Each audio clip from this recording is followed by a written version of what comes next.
Hello all, and thank you so much for attending week 2 of BFSG's 3-week winter webinar series.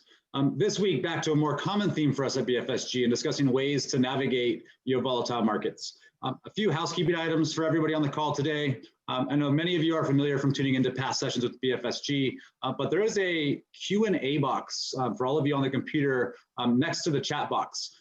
Please type any questions you have throughout today's presentation into the Q&A box, and we will address all questions at the very end of today's approximately 30-minute presentation during a live Q&A for all attendees. Please note this is distinct from the chat box, so please type your questions into the Q&A box. For compliance purposes on a live and recorded webinar, we will not be unmuting lines today. As a reminder to everybody, at the very end, we will post a link to a survey. We encourage everybody to fill it out. It is only 1 to 2 minutes. The topics that we present are a result of all of the surveys and all the responses we've gotten from all of the attendees for our content. We had a lot of great feedback from last week's Authentic Happiness presentation. And we encourage all of you to join next week's webinar, which we will post links at the very end of today's presentation on the art of healthy living as well, getting back to some of those more soft skills type things. With that in mind, many of you may have seen a similar presentation. We did Navigating Volatile Markets right when the COVID-19 pandemic kicked off early in 2020. So this has been updated. Some of it is familiar, a lot of it is brand new. And we brought Mark Blom from our Phoenix, Arizona office to also help facilitate this presentation. With that, let me pass it over to our panelists. Keith. Great. Thanks, Chad. Well, first of all, I'd like to thank everyone for attending today's webcast on navigating volatile markets. Again, my name is Keith Johnson. I am a senior education specialist and financial planner with Benefit Financial Services Group. And as Chad had mentioned, I'm joined by Mark Blom. He is a senior wealth advisor and co-presenter of today's webinar. Mark, why don't you take a moment to introduce yourself? Thank you, Keith. My name is Mark Blom. I am a certified financial planner and a portfolio manager with Benefit Financial Services Group in our Phoenix, Arizona office. Great. Thanks, Mark. All right. So to kick this off, I'm sure everyone knows today is Groundhog Day. And Punxsutawney Phil saw his shadow, so that means 6 more weeks of winter. So this tradition, it's been going on since 1886, and it just kind of got me thinking, how often is this Phil character right? So the results surprised me a little bit. I did some digging. So we wanted to put together a poll just to get your thoughts on how often you think Phil is right in predicting the future. And Chad has just launched that poll for us right now. Yep, thanks, Keith. I will leave the poll up for about 30 seconds as we gather responses today. So everybody, please put out your guesses in there. Let us know your thoughts. Just a fun poll to kick us off. We will have 2 more interactive polls throughout the presentation today. The next one's actually being less fun and more actual just guesses or answers we're looking for from you all. With that, with most responses in, let me close polling and I will share results with the group. Keith. Thanks, Chad. So the correct answer is about 40% of the time. It's actually 39%. So what in the world does this have to do with investing in volatile markets and everything going on? The reason I put this in here is that we work with a lot of folks. They have questions about when they should buy into the market, sell, or they're trying to time the market. The problem is you have to be right at least 2 times when to buy and when to sell. So being right only 40% of the time, that can somewhat be a dangerous proposition, so to speak, when we talk about retirement plan. So no one knows what's going to happen in the market in the future. So today, what we're going to do is take a look at some time-tested strategies just to help you assist in navigating these volatile times. So let's talk a little bit about what's happening in the markets. I'm sure you've seen some of these headlines. Stocks plunge in largest one-day drop over coronavirus. U.S. stocks halted after falling 7%. Dow bounces nearly 1,300 points as stocks end sharply higher following the worst week since 2008.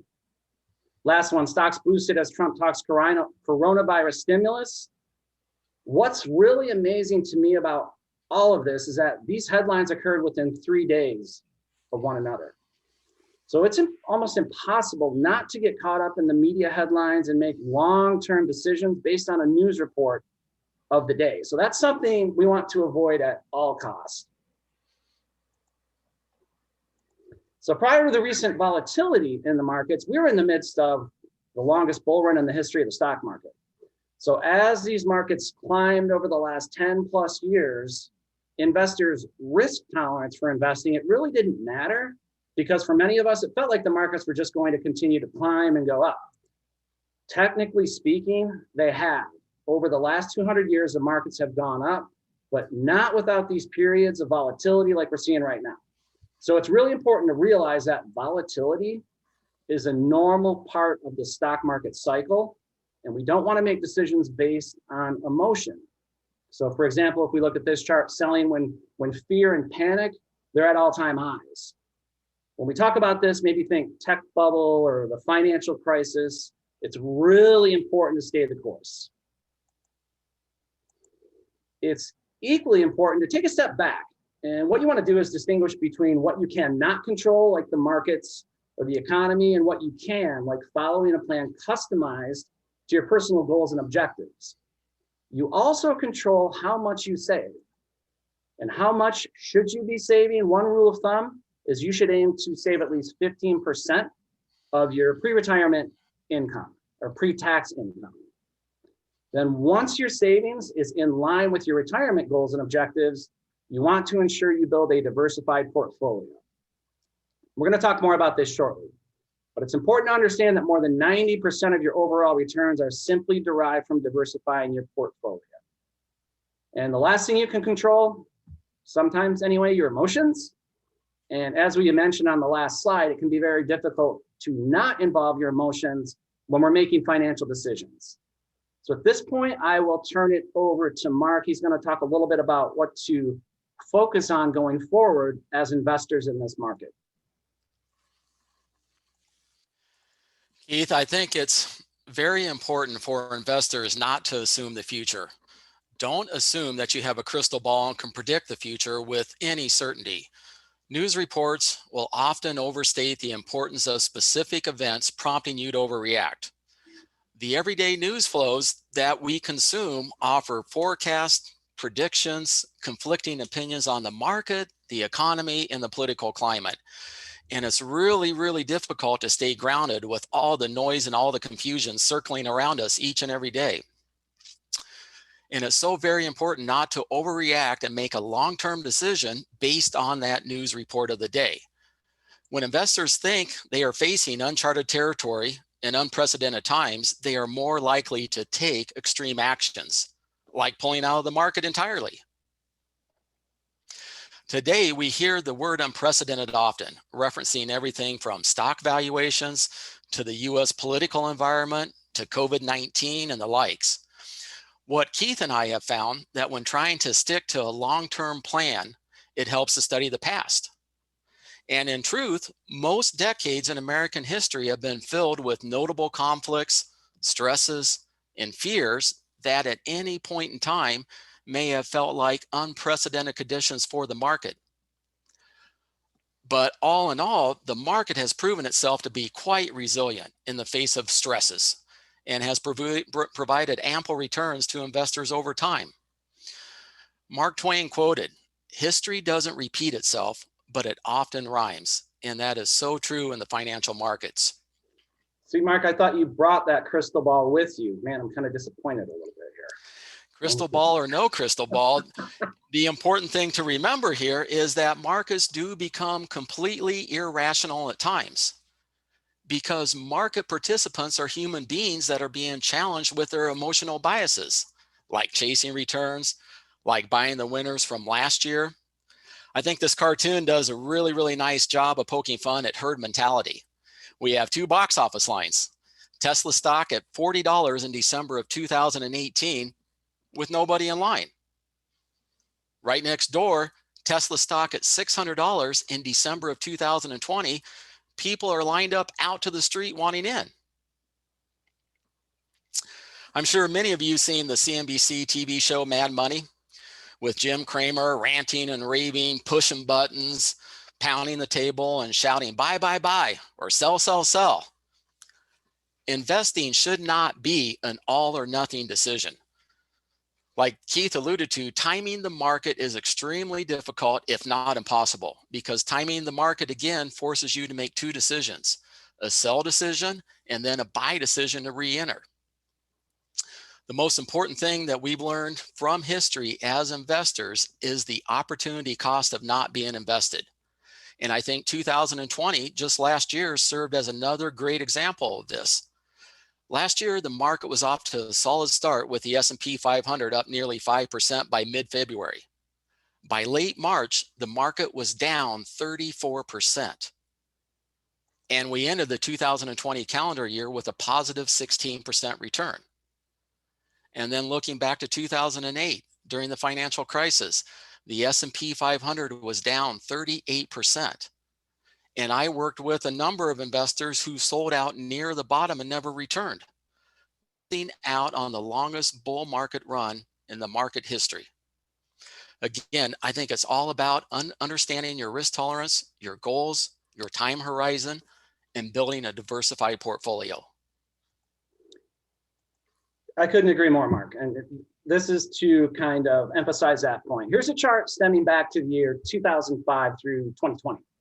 So each one of these shaded boxes represent a different asset class or investment style. If you take a look here, you can see there's no rhyme or reason as to how these asset classes perform year in and year out. So again, that's why it's so crucial to build a portfolio diversified across all asset classes, from fixed income to growth to international. Again, more than 90% of your overall returns are derived from just diversifying this portfolio. So as Mark had said, it's not about chasing the hot stock or mutual fund from last year, because last year's top performer could be next year's worst performer. So in fact, if we take a look at the year 2017, emerging markets, they were the #1 performer over any other asset classes. Then what happened when we fast forward to the year 2018? Emerging markets went from first to worst. And since we have our investment guru, Chad, on the phone, anything to add to this? Thank you, Keith. I mean, I really think it goes back to Mark's last comment about the global financial crisis. I think the first year, the markets were down about 38%. If you look, extended that a few more months to the market lows in March, I think it was down a total of about 50%. Right, so if you sell when you're down about 40%, from your original market value, say you had $100,000, down 40%, you're out $60,000. And a lot of people did sell, and it took about 4 years, but the market, the S&P 500 is back to the exact same level, which means had you done nothing 4 years later, you would have been back at the exact same place, and you would have been participating in what turned out to be a more than 10-year bull market. Now, I have a lot of friends and a lot of colleagues that did sell out at or near that 40% decline. So they have $60,000 in their account in my example. Right now, 4 or 5 years later, the markets are at all-time highs again. And they're saying, man, I just missed out. The market's recovered. Do I get back in now and risk losing another 20, 30, 40%? No, absolutely not. Most of them stayed on the sidelines saying the market has got to collapse again. We're already at all-time highs. But what happened? The market continued up for another 5 years. It actually continued all the way up with small blips and corrections until the COVID-19 pandemic happened. But at the end of the day, there's no guessing, right? Trying to pick the top and trying to pick the bottom, it's a fool's game at the end of the day. It's almost impossible. You might do it once, maybe twice in your life, but most of the time you're going to sell. And when you buy back, the market will probably be higher than it was when you sold out in the first place. So I think it's all about, we'll talk about it in a few slides, having the right investor style, the right mix of stocks and bonds. I'll let Keith and Mark get to that in a few slides. Thanks, Chad. So once we build that diversified portfolio, it's obviously important to stay the course, stay invested. And why? Another Mark Twain point here. October, this is one of the exceptionally dangerous months to speculate in stocks. The others, July, January, September, April, November, and I think we kind of get the point. There's always short-term volatility in the market, and that's very normal. Peter Lynch has this to say: far more money has been lost by investors trying to anticipate corrections than has been lost in all corrections combined. Again, it's about time in the market, not trying to time the market. That will help you get to where you want to be. So at this point, I believe we have a poll, Chad. Are we going to share that with the group? We do, Keith. If you want to advance to the next slide, the poll will be on the screen, but I did just launch polling for everybody. The idea here is just looking back to the year 2000, around the tech bubble. If you had, $100,000 invested in the S&P 500 for the next 20 years, what would it have been worth at the end of 2019? Answers are 100,000, 200,000, 300,000, or 400,000. I'll leave the poll up for about 10 to 15 more seconds before we close polling and share results with the group.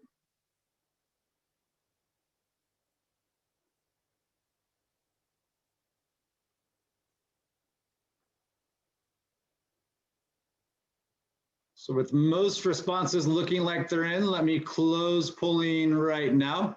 And I will share them with the group. What we have right now is a close split, about 34% and 35% saying 300,000 or 400,000, about 28% saying 200,000, and only 2% saying you would have made no money over that 20 years and would still only have $100,000. Let me stop sharing results. I'll give it back to Keith and Mark for the answer. Chad, the correct answer is $324,019.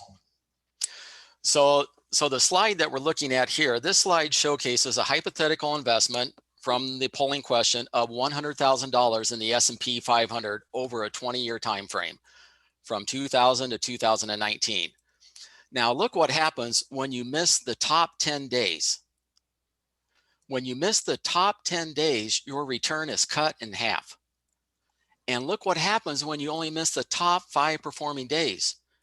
Your return is 66% of what you would have had being invested the entire time for only missing out on 5 days over a course of a 20-year time frame.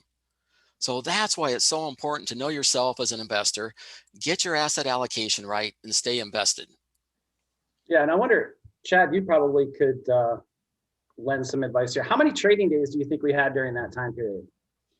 Yeah, to put that in perspective, you're looking at over 20 years, plus or minus 4,000 trading days. So that's the equivalent of almost the needle in a haystack again. Yeah, that's correct. It's important to think, right? So some of those 5 or 10 best days also come on the back of one of the worst days, right? So we say, trying to time the market, you got to pick the worst day and sell right before it. And in many cases, buy back the next morning if you want to capture one of those best days. So definitely a difficult task for anybody to do, even those that are watching it all day, every day. 100%. Yep. So on this slide here, we are looking at the annual price returns for the S&P 500 beginning in 1980 going through 2020. And the numbers printed here on top of the bars and below the bars represent the total return or the price total return for that calendar year. And then the numbers in red indicate the volatility or the price swings from the high point to the low point on any given year. So we are looking at a 41-year period here. And this illustration is so important. And the key takeaway here is just, again, volatility is part of the game. Over this 41-year period, the average intra-year volatility was 14.3%. The average swings from the high point to the low point, 14%.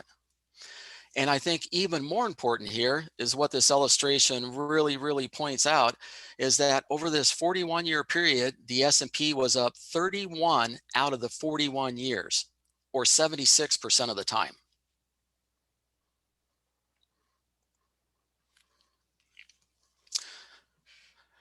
Now, understanding market history and remaining emotionally neutral is a key to becoming a good investor. In a study of 51 crises since 1900, the stock market fell immediately after, losing about or on average 6.7%. 6 months later, on average, the market was higher than before the sell-off, and it was up 8.9%. Most investors overreact to market downturns. And 9 times in the past 50 years, the stock market has experienced prolonged price declines. If you invested at the peak and did nothing for 5 years, how often would you have made money? And the answer is every time, as long as you stayed invested. Now with that, let me turn it back over to Chad for our next poll. Awesome. Thank you so much, Mark. So the last poll we have for the group today is just really gauging the audience on your investor style and seeing, do all of you know what type of investor you are? So please let us know. Are you conservative? Are you moderate? Or are you an aggressive / growth investor? I'll leave it up for, again, about 20 seconds before we share the results with the group.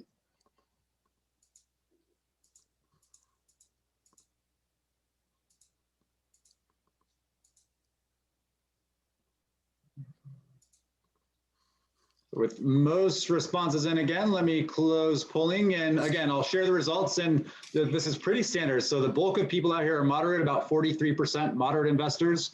About 34% of the call are aggressive investors, and 23% know that they are conservative investors. So definitely keep those investor styles in mind. They definitely should dictate kind of your asset allocation and your mix of stocks and bonds, not to mention your investor style, but also your age and years to retirement. Let me pass it back over to Keith and Mark. Thanks, Chad. Yeah, and very much what we see, a mixed bag. Everyone on this call, your risk tolerance is different, your situation is different, and understanding what that risk tolerance looks like now is probably more important than ever before. So we talked about building a diversified portfolio, staying the course. Again, in order to do that, it's important to be invested in a portfolio you're comfortable with. So we shouldn't be asking, are stocks overvalued? Or are they undervalued? Or is this a good time to buy or sell? I think what Mark and I do as financial planners is we look at everyone's situation holistically and basically ask, okay, how much can you lose before you deviate from your overall retirement plan? And again, it's all about understanding that risk tolerance for investing. And as I had mentioned before, with the volatility, probably more important now than ever. So remember now, and think I've probably mentioned this a half a dozen times, more than 90% of your overall returns are derived from diversifying your portfolio. In addition, diversification helps to protect not only against unpredictable short-term market performance, but also against uncertain economic conditions, which may at some point result in bonds or even cash being a top performer. I think probably the year 2000, 2008, those would be good examples. So at this point, Mark, I will turn it back over to you to talk about maintaining a balanced plan. Yeah, Keith, thank you. And I think, oftentimes the question comes down to, well, how much should I be invested inside the equity markets? And the answer is that it truly is a balancing act.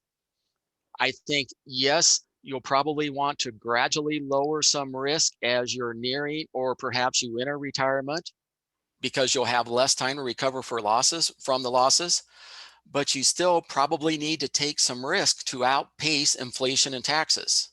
And it's important to realize that you could actually spend more years in retirement than working, and not outpacing inflation and taxes could actually increase your chance of running out of money.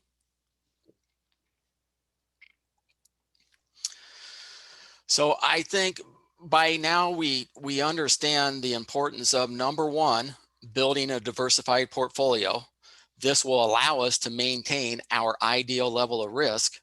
And number two, taking a long-term perspective when it comes to investing and sticking with your plan. And the third thing we control is the monitoring and rebalancing of our portfolio when the markets experience volatility, and we should reconsider rebalancing when nearing or entering retirement. This is important to ensure that we always stay within our risk tolerance target for investing. 100%. And this is just a quick example of the importance of rebalancing. So let's say you sign up for a portfolio that is 70% invested in stocks and 30% in bonds. At the end of year one, stocks outperform bonds. So now your allocation has shifted from 80% stocks and only 20% bonds. So this is not what you signed up for. In fact, this could potentially put you outside of your tolerance for investing in the market. So that is, as Mark said, why it's so important to reset or rebalance that portfolio to the original allocation you signed up for.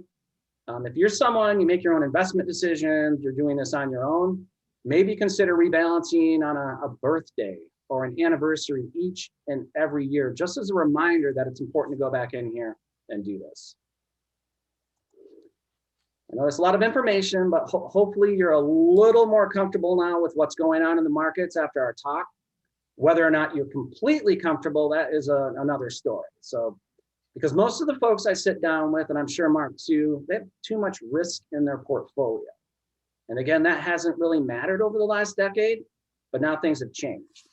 So if you're curious about how much risk you have in your own portfolio, I would invite you to visit our website at bfsg.com.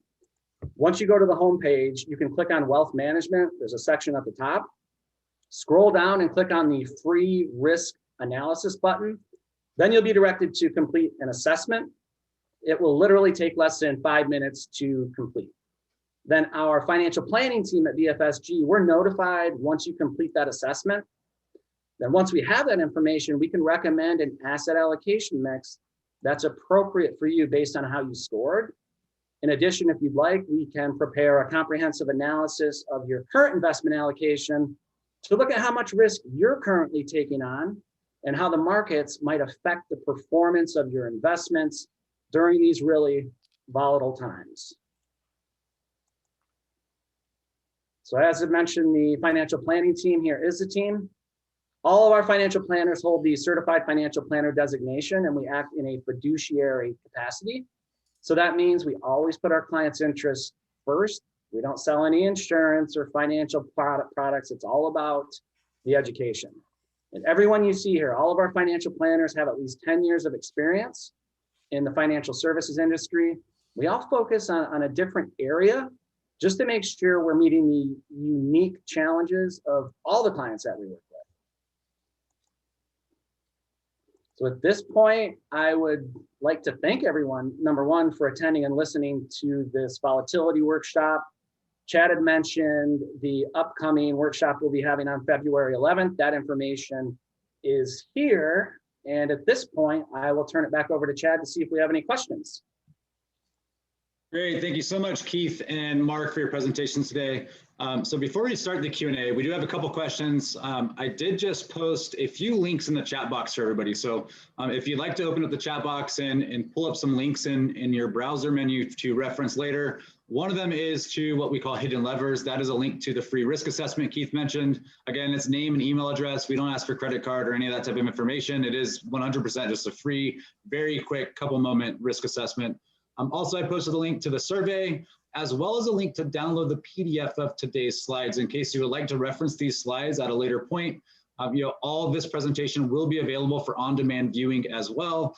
It'll be sent in a link via Zoom tomorrow, about 24 hours from today's presentation, so you can revisit this live recording at any point in time, whenever you wish to do so. And then the last one in there is BFSG University, the back end of our website for any of the historical content that we've ever watched, from Social Security to Medicare to estate planning. All of those are also available on demand for viewing at any point in the future. One note on next week's presentation, The Art of Healthy Living. I know we are accustomed to these Tuesday morning or afternoon presentations, depending where you're located, 11 a.m. for this series.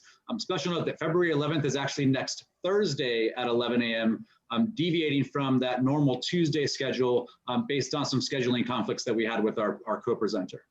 So with that in mind, let me stop talking here and let me start the Q&A portion for today. So Keith and Mark, first question, I have 30 years to retirement.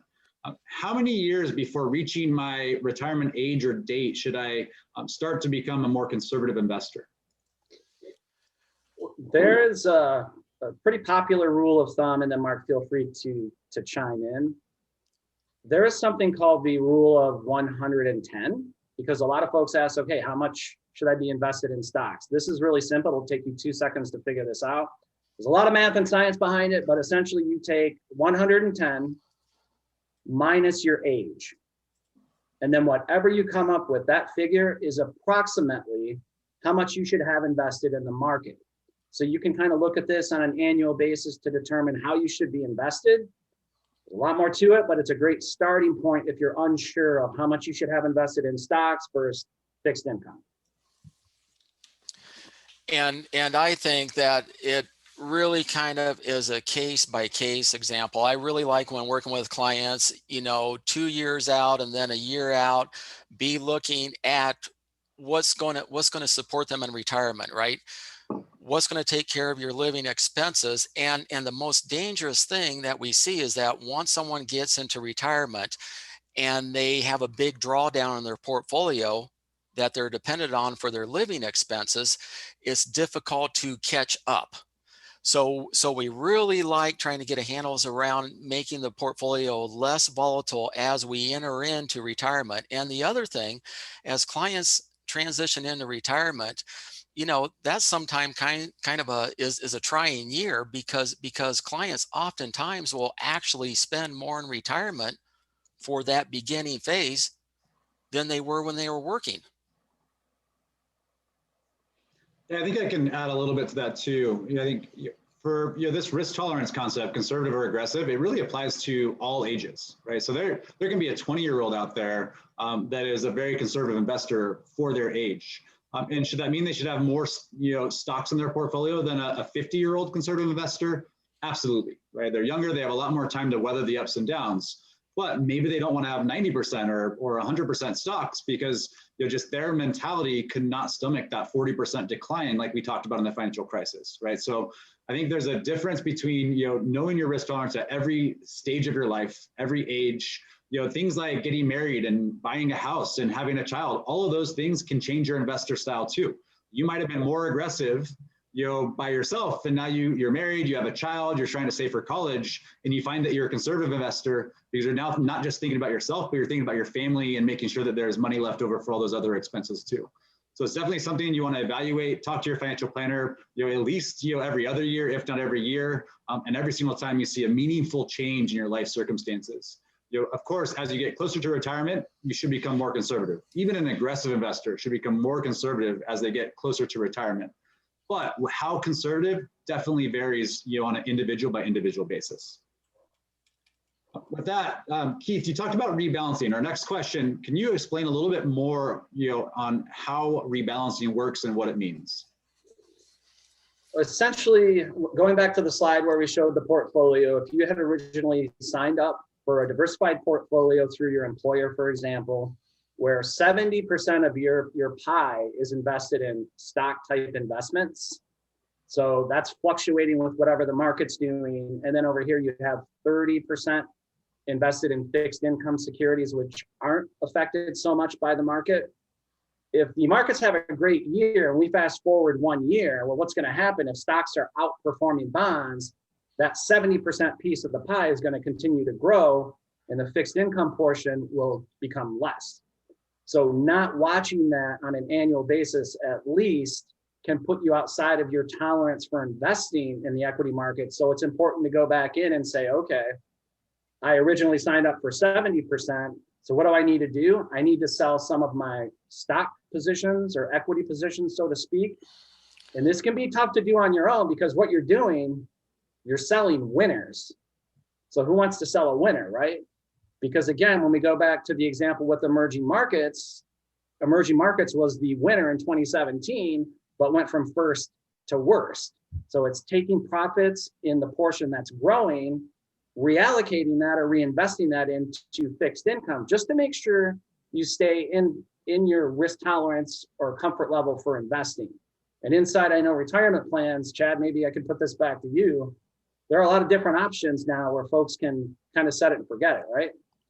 Yeah, exactly. So, within these tools, many retirement plans have things like target date funds that are automatically rebalancing for you. They also get more conservative over time. Other portfolios have things like asset allocation models. And even if you're a do-it-yourself investor, most of the providers out there have some option to rebalance your portfolio either quarterly, semi-annually, or annually. And what that means is that, as Keith talked about, you have a 70% stock portfolio and stocks do really well for 3 or 4 years. And if you don't have this set to rebalance, you might all of a sudden, 4 years later, have 90% stocks. Well, the reason that you set, based on your risk profile, to have 70% stocks might have been because you never want to see your portfolio lose more than 25%.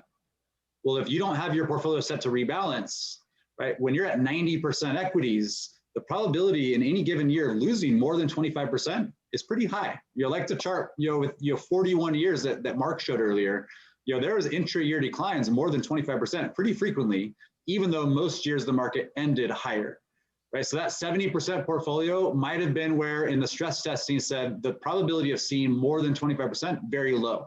And so every year as stocks do well, sell a little bit of winners, put it back into fixed income, rebalance yourself back to 70% so that you're always starting a year at the same place, low probability of losing more than 25% over the next 12 months.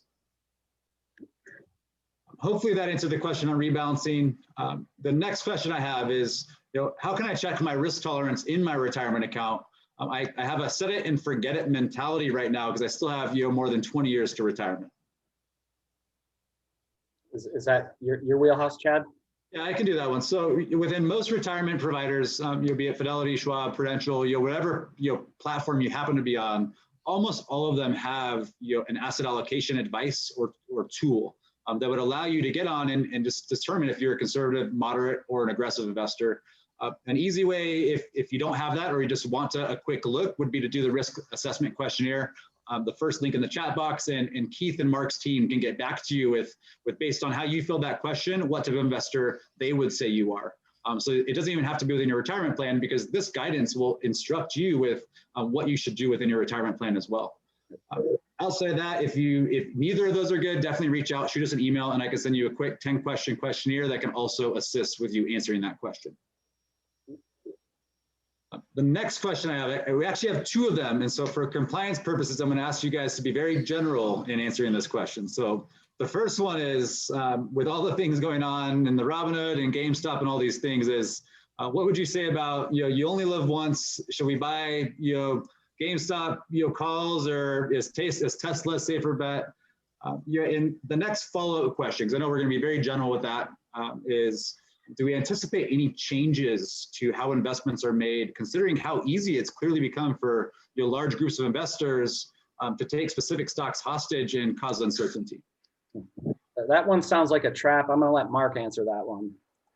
So I think, at the end of the day, fundamentals do matter. Companies that are producing real products, real services, and generating real earnings at the end of the day matters. And what we have going on with like GameStop and AMC theaters is almost this underlying social movement here, just to stick it to some of the big hedge funds guys. I think the fundamentals of some of these companies like GameStop and AMC are not really validated inside of the price here. And I think you have to be really, really careful. And I think earlier today, I noticed GameStop was down about 65% in trading today. So yeah, caution is warranted.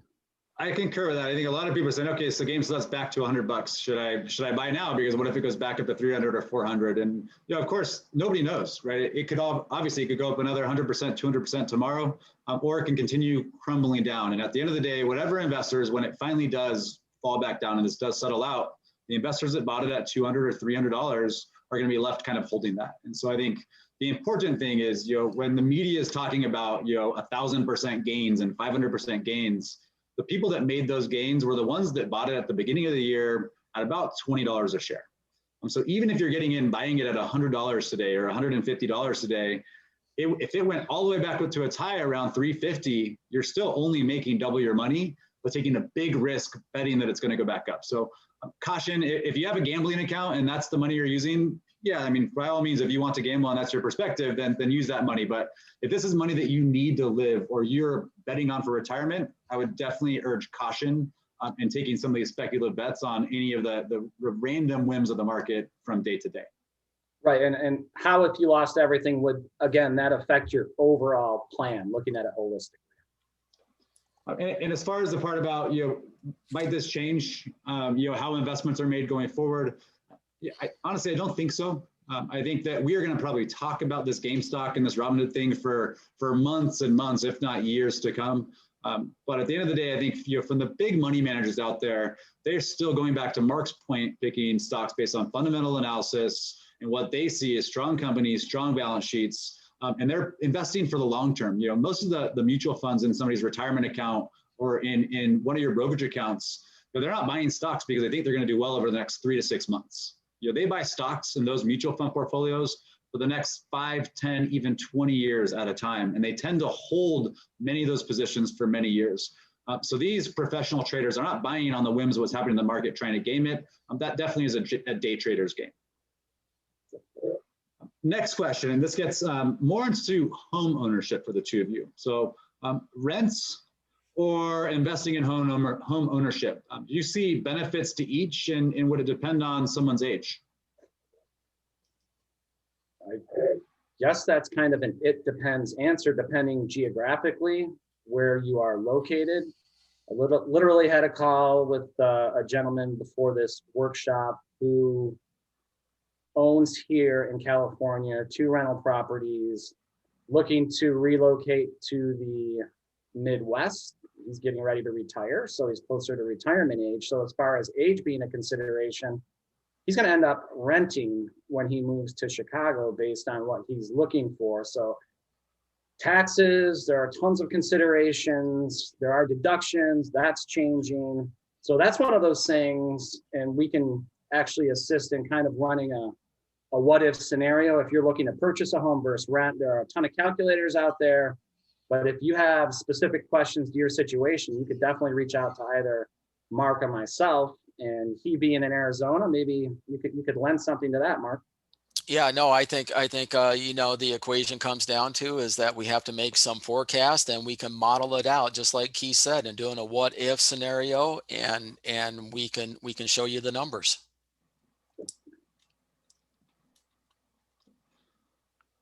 Okay, so next question is, we mentioned stocks versus bonds to diversify, but should we also consider other things like sectors and market cap level of companies or any other factors? Yeah, you would want in your equity portion of your portfolio, you would want to diversify into different sectors, again, like value, emerging markets, small cap, large cap, growth. So you want to diversify within that portion of your portfolio 100%, because I think, Mark and Chad, you can attest to this. Large company growth is not going to be the #1 performer every single year in a row, right? It's going to be some other asset class out there. We don't know what it's going to be, so diversifying within that, 100%. Yeah, and I think, as a starting point, just in the large cap space, the sector diversification is important. As a starting point, you want to look at, say, what are the sector weightings inside the Standard & Poor's 500?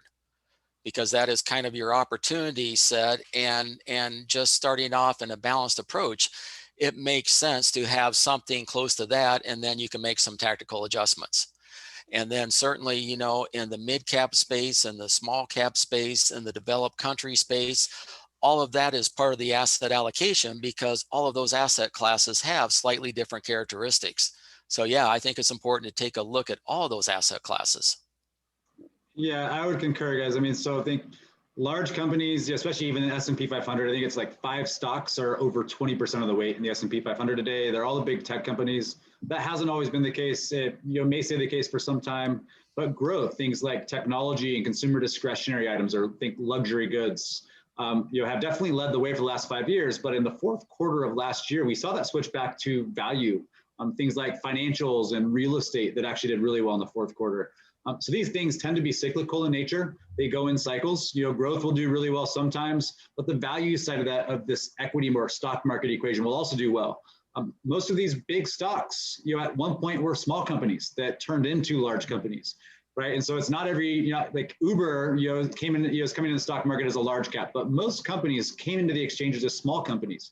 So there's definitely a lot of opportunity in investing in small companies, but maybe you want to have a smaller slice of your portfolio in some of these unproven small companies, and a larger slice of your portfolio in the large companies that have already kind of demonstrated, that they're going to be here for a while. And you want to probably do the same thing in your fixed income portfolio with the bonds, right? So some short-term bonds, some intermediate term, and some longer-term bonds, some corporate securities versus some treasury securities. Definitely, there's a way to diversify within both stocks and bonds and across market caps and sectors, et cetera. The next question we have, guys, and I think this can go back to a financial planner and things to think about or look at is, what's the typical cost that we see for a financial planner to get help looking at somebody's financial health? It seems like there's a lot of options out there for people to choose from. Any advice on how to select one and things to consider? I think first and foremost, before even setting an appointment, there are a couple of resources.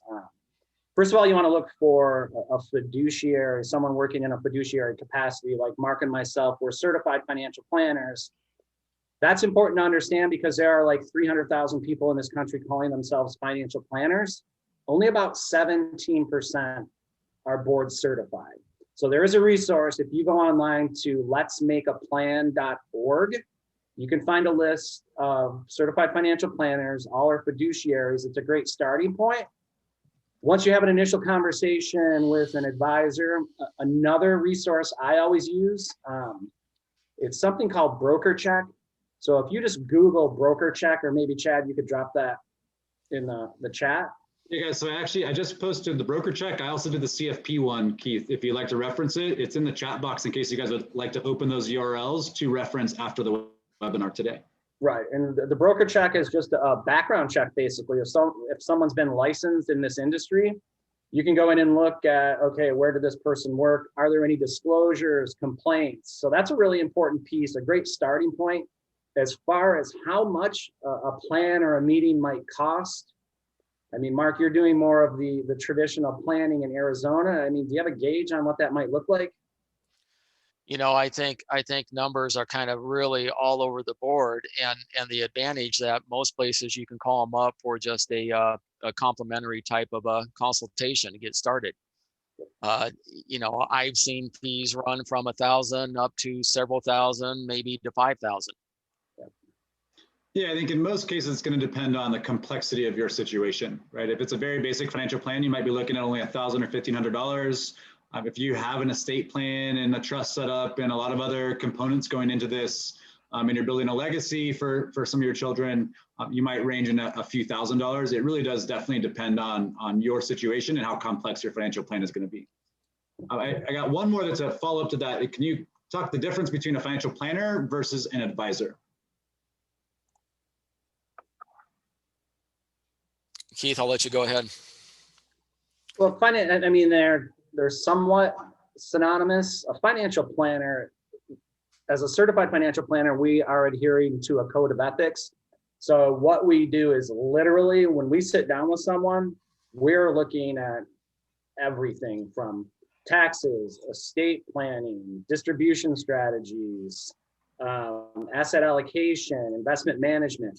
There's a whole process there, whereas a financial advisor might be compensated by proposing or recommending a certain product to help you achieve your financial goals without addressing all those other areas of financial planning, because they do all tie together. So that would be one of the differentiators there.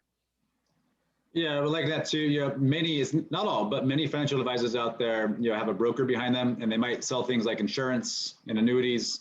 For some reason, it seems like insurance can solve every single problem in someone's life every time, no matter what. And the reality of that, that's just not the case. So definitely you reference one of those websites, so Let's Make a Plan. You want a certified financial planner that can help you with those things, especially if they will write in your contract when you sign up with them that they are a fiduciary. It means that no matter what, the advice they give you is going to be in your best interest. In many cases, they can't sell insurance. So think like Keith or Mark, we can't actually sell you insurance. So if Keith were to give you a recommendation that you should buy an umbrella policy or you should buy any of these insurance policies, he's going to say, go talk to an insurance agent. I mean, and he might know somebody you can talk to, but he cannot get compensated on that. And that's the benefit of having a fiduciary financial planner that you're working with, is that you know that they're going to have your best interest. They're going to give you recommendations, and they're not going to make money off of the recommendations that they make to you.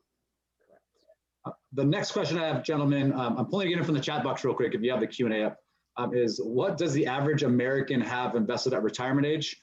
So I do have a statistic for that, because I assume you wouldn't have that right on the top of your head.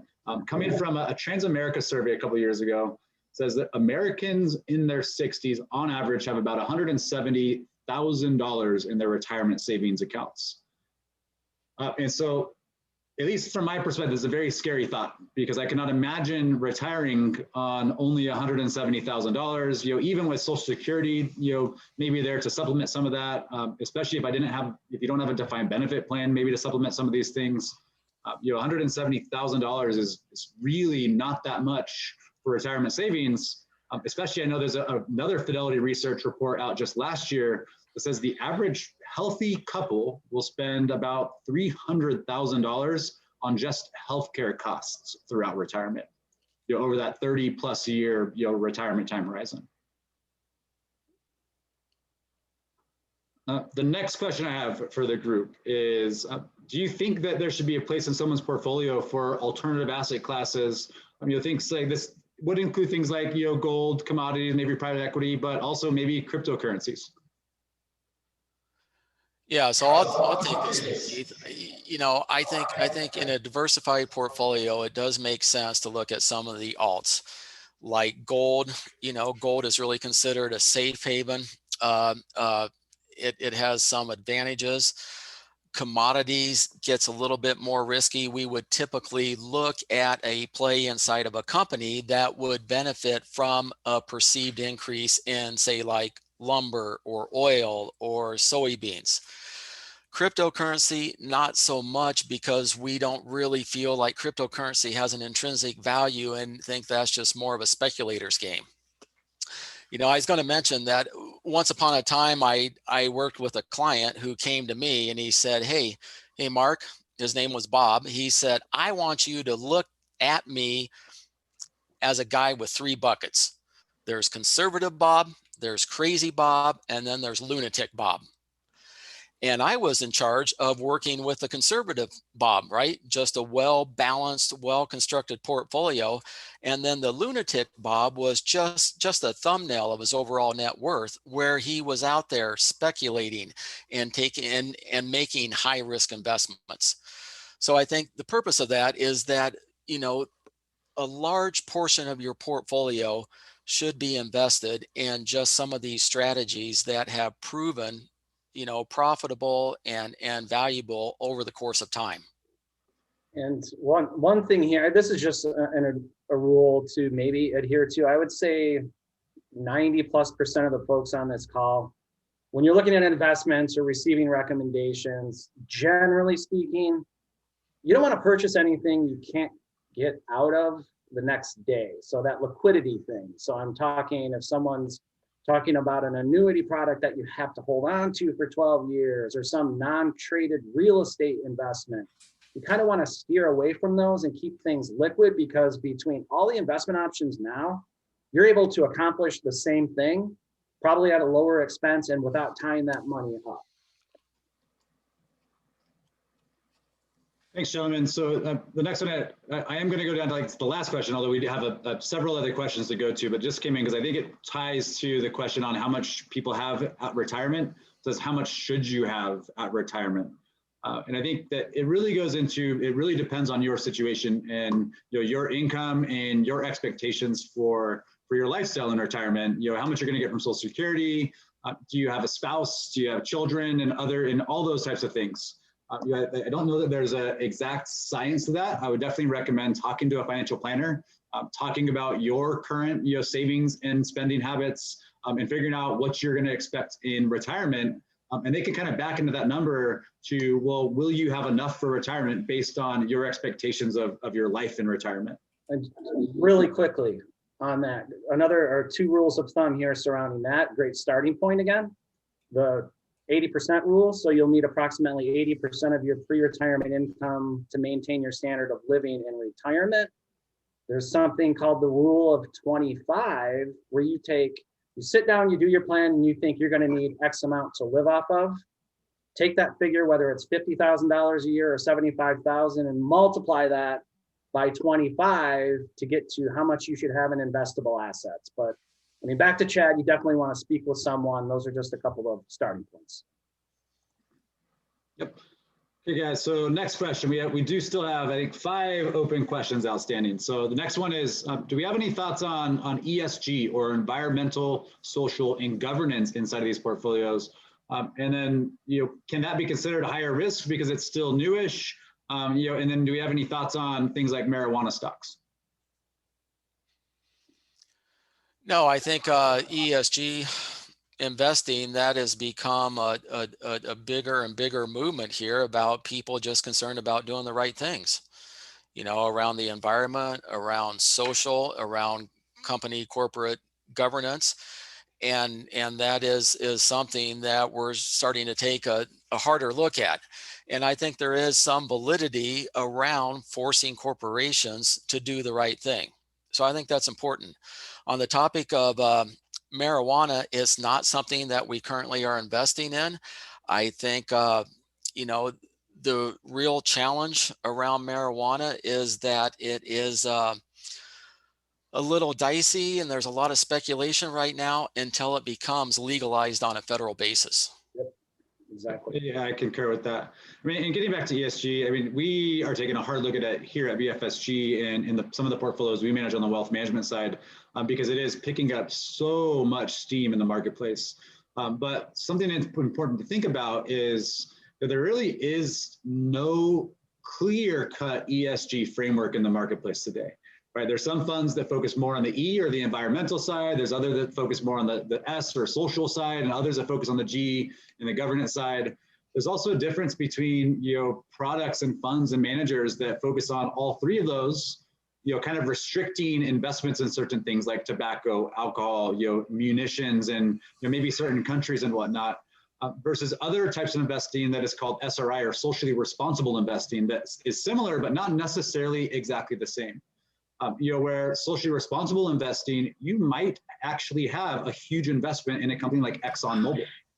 And the rationale there is that, well, ExxonMobil, and everybody thinks of them as an oil company, one of the biggest pollutants in the marketplace, they're also one of the biggest spenders on new green technologies and really pushing new technologies forward in a socially responsible way. And so you have a lot of people out there that say, well, let's go invest in ExxonMobil because they are trying to push these initiatives.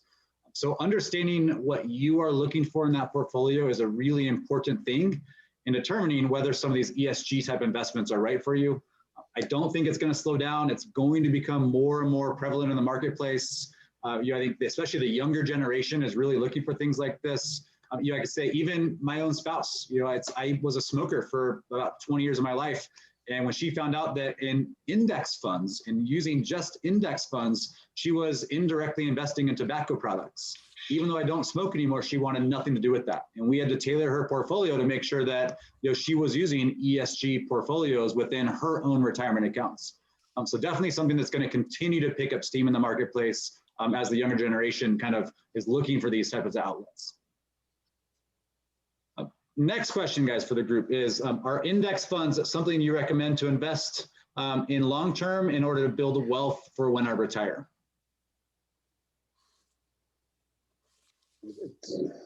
Another good.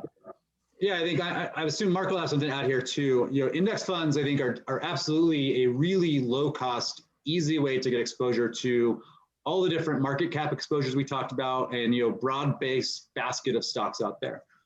Some of the index funds out there from Fidelity, Vanguard, are as cheap as 1 or 2 basis points. I think Fidelity even has a couple ETFs that are free now, and that they license their own version of the S&P 500 index, where you can get exposure to a broad, almost 500 stocks at very little, if any, cost. So definitely a really cheap way to start building wealth for the long term, right? And that every 1% that you're charged in a fee, can tack into some of your long-term wealth accumulation. That being said, I think there is a place, especially it really depends on your portfolio, for active management in some cases too.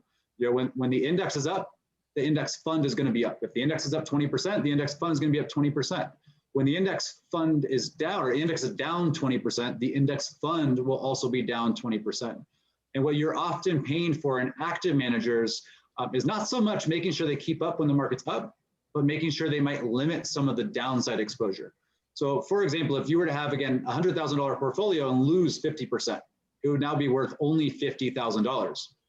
Now, if you make 100% the following year, your portfolio only gets back up to $75,000, right? So that 100% on the way down was much more impactful to your portfolio than 100% on the way up, right? And so there is a lot of active managers out there that are trying to protect on the downside and make those downside swings less impactful than some of the upside movements. So it really does depend on your preferences. Index funds are a lot cheaper than some of those active managers out there, but we definitely use both in building our portfolios here at BFSG.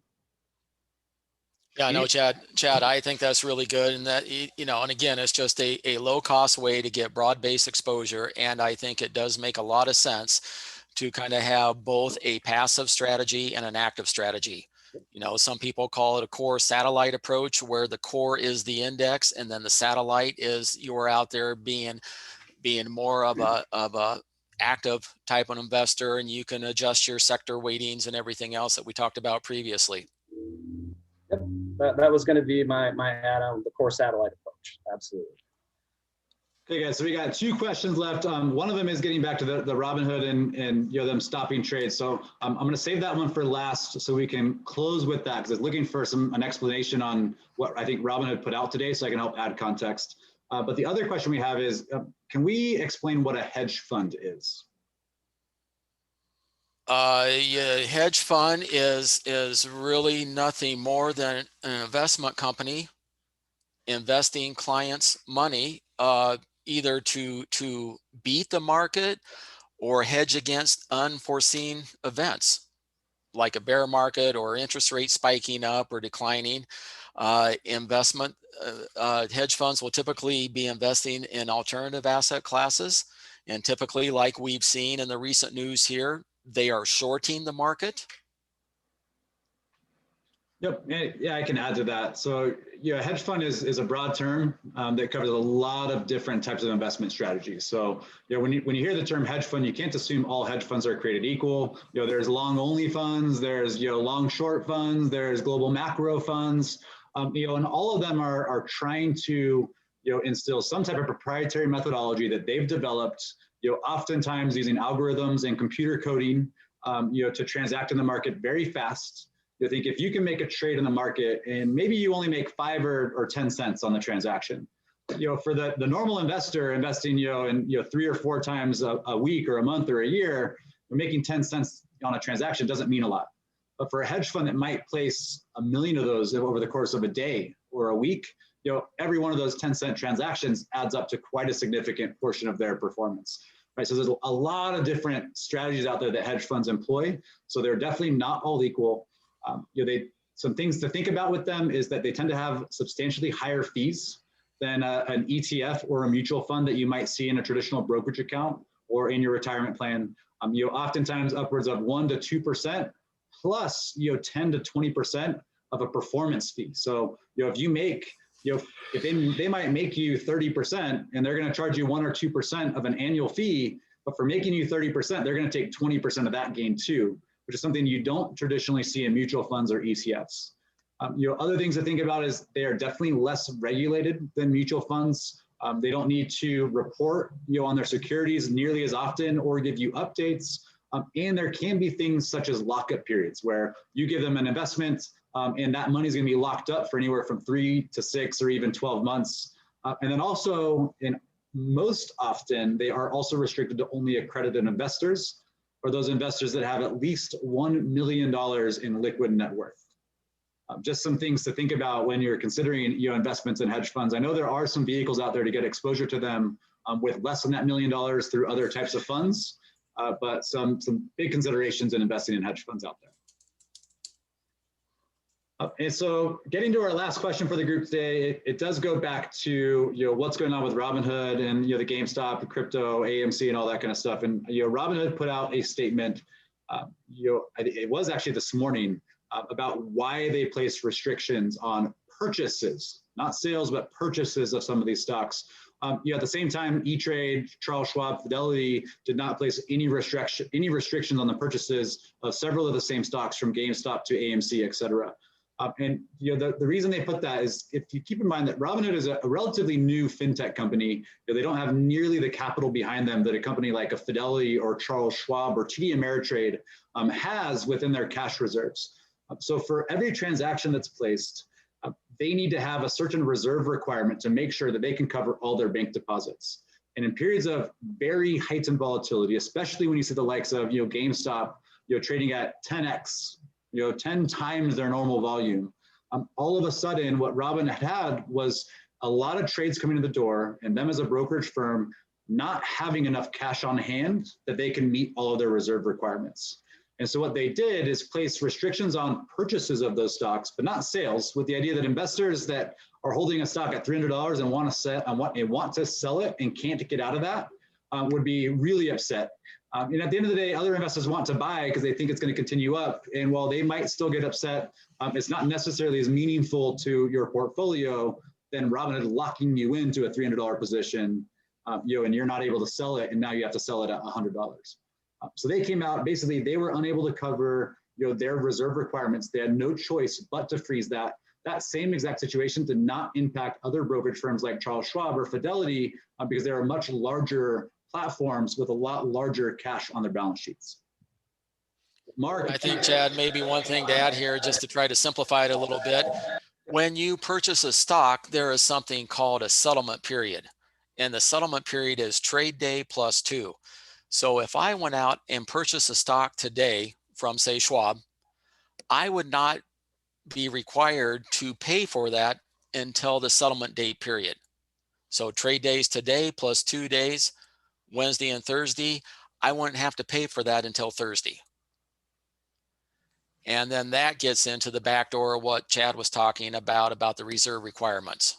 Yeah, that's correct. So over that 2-day period, while technically the brokerage firm makes that money is no longer in your account because they're holding it, at the end of the day, the brokerage firm is responsible for making sure that money is there to settle that transaction. And that's what Robinhood said, with these stocks trading at, multiples of their normal volume, they no longer had enough cash to guarantee that they could cover all of those transactions, especially you had some day traders that were buying and then selling and then buying and then selling. And Robinhood can't settle all that over 2 days. The same person might have placed purchases and sales on the same stock, 10 different times in a day trading environment. And so Robinhood needing to consolidate all of that and make sure they had enough cash on hand, they came out and said they had no choice but to restrict trading. Of course, there's going to be some investigation into that just to make sure, there's some speculation out there that, Citadel, one of the other hedge funds out there that was an investor in Robinhood when they started out, might have had a hand in this, although both sides have come out saying that there was no communication. Robinhood's on the side, they're trying to make trading and purchasing stocks for the everyday investor easier. They were the first to market with no trading costs. Everybody else followed suit. But at the end of the day, there will definitely be an investigation. But hopefully that added some clarity to what was, I think, Greek for a lot of people out there in reading Robinhood's explanation. Hopefully that was a little bit easier to understand. With that, gentlemen, that was the last question we have for the group today. Again, thank you all for attending today's presentation. Any closing remarks, Keith or Mark? I'd just like to say thank you so much. We're here for you during these volatile times. And if there's anything we can do, please feel free to call or email. Yeah, please call if we can help. And with that, Keith and Chad, thank you. Thank you, gentlemen. Have a great day. You too.